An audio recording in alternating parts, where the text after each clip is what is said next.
आज की इस वीडियो में हम बात करेंगे चर्चित विषय ऑर्गेनिक फार्मिंग के बारे में, जिस पर कि हम लोग निम्न बिंदुओं पर बात करेंगे कि ऑर्गेनिक फार्मिंग क्या है और इसके क्या लाभ हैं और यह चर्चा में क्यों है और लोगों की इसके प्रति समझ क्या है और ये कितनी व्यवहारिक है और क्या क्या चुनौतियां हैं और कितने कंपटीशन हैं और इसका आर्थिक महत्व क्या है और इस पर सरकार का कितना प्रयास है और भविष्य में इसका क्या होना चाहिए और ऑर्गेनिक फार्मिंग कैसे सीखें प्राथमिक स्तर से। तो उम्मीद करते हैं आप सभी लोग बहुत अच्छे होंगे। मेरा नाम है अमित कुमार, KLC में आप सभी लोगों का बहुत बहुत स्वागत है। तो चलिए वीडियो में आगे बढ़ते हैं।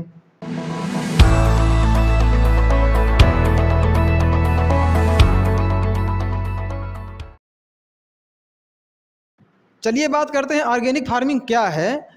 तो रोज़ जो हमारी थाली में दिखता है, जिसे हम रोज़ खाते हैं, वह खेती के जरिए ही आता है और खेती की दो प्रमुख विधियां हैं, एक है जैविक खेती और एक है अजैविक खेती। तो बात करें जैविक खेती की, तो कृषि उत्पादन की ऐसी विधि जो फसल उत्पादन के साथ साथ स्वस्थ भोजन, स्वस्थ मिट्टी, स्वस्थ पौधे और स्वस्थ वातावरण को प्राथमिकता देती है। या कृषि की ऐसी विधि जो संश्लेषित उर्वरकों, संश्लेषित कीटनाशकों का प्रयोग ना करके या बहुत कम करके मिट्टी की उर्वरक शक्ति बनाए रखने के लिए फसल चक्र, हरी खाद, कंपोस्ट खाद आदि का प्रयोग करती है।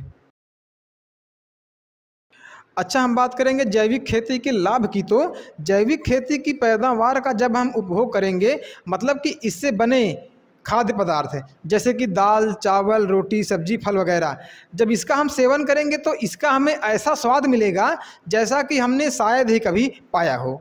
और दूसरी बात, आप ना के बराबर बीमार पड़ेंगे, आपका पाचन बहुत ही बेहतरीन होगा और आपके शरीर को 100% पोषण मिलेगा और आपकी उम्र लंबी होगी और आप जीवन भर बहुत ही स्वस्थ रहेंगे।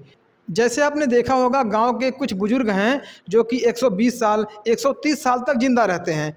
तो ये सब कहने की बातें नहीं हैं, ये सब अपने जीवन में ऐसी चीज़ों का सेवन किए रहते हैं, इसलिए जो है ये अपनी पूरी उम्र जीते हैं। जैविक खेती से किसान और मिट्टी दोनों को ही फायदा होता है। इससे न केवल मिट्टी की वास्तविक उर्वरा शक्ति बढ़ती है, बल्कि सिंचाई के अंतराल में भी वृद्धि होती है, मतलब कि कम से कम सिंचाई करनी पड़ती है। इससे मृदा की जल धारण क्षमता बढ़ती है, मतलब कि वाष्पीकरण में कमी आती है, मतलब कि खेत जल्दी सूखते नहीं हैं। किसानों को एक खास लाभ यह मिलता है कि उन्हें ऋणग्रस्तता, मतलब कि लोन से छुटकारा मिलता है, क्योंकि यह खेती न के बराबर, मतलब कि बहुत कम खर्च वाली खेती है। अच्छा, हम बात करेंगे चर्चा में क्यों है। तो चर्चा में इसलिए है क्योंकि बढ़ती जनसंख्या के भोजन की आपूर्ति की समस्या चिंता का विषय है और उपलब्ध भोजन पौष्टिक भी तो होना चाहिए। और चर्चा में इसलिए भी क्योंकि पर्यावरण की बिगड़ती हालत को सुधारना और उन जीवों को बचाना भी जो कि खेती के लिए फायदेमंद है, जैसे कि केंचुआ। तो अब हम बात करते हैं कि लोगों को जैविक खेती के प्रति समझ क्या है।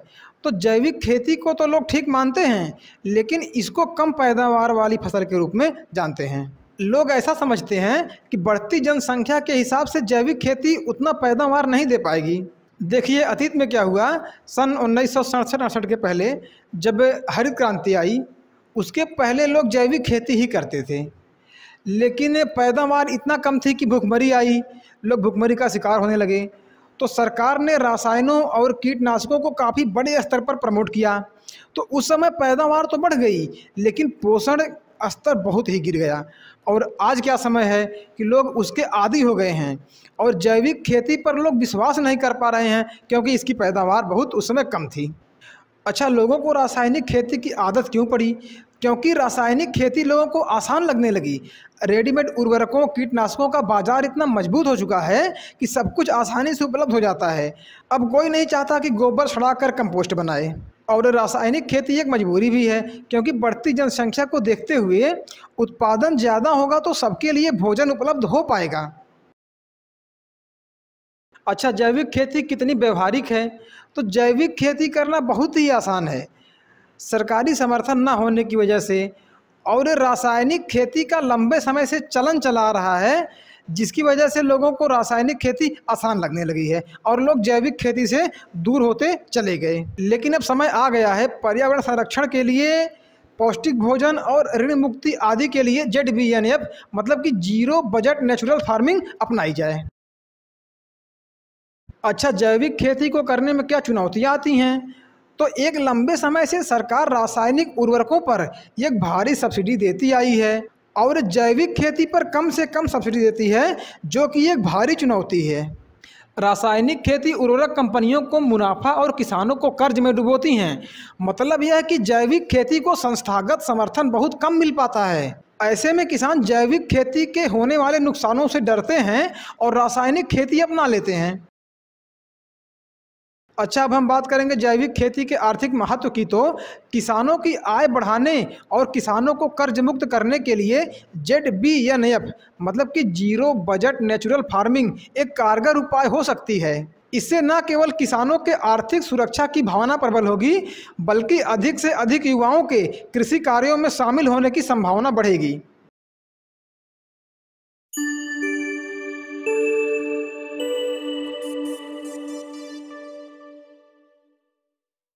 जो कि कुल कृषि भूमि जो कि 140.1 मिलियन हेक्टेयर का है, लगभग 2% का है। यह आंकड़ा मार्च 2020 का है। इस क्षेत्र को अधिक से अधिक जैविक कृषि के तहत लाना होगा, जिसके लिए युवाओं को कृषि में अपने रोजगार खोजने होंगे। चिंता का विषय यह है कि युवा पीढ़ी खेती को लाभहीन व्यवसाय मानती है, जो कि बिना किसी परिणाम के महीनों तक मेहनत और निवेश की मांग करती है।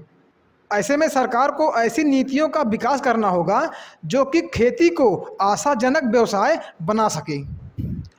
और सरकार को ये चाहिए कि भारतीय कृषि विश्वविद्यालयों को और सशक्त बनाते हुए इससे किसानों को सीधा जोड़ना चाहिए। इनको लाइव ट्रेनिंग देनी चाहिए और इनको सीधे सिखाया जाना चाहिए।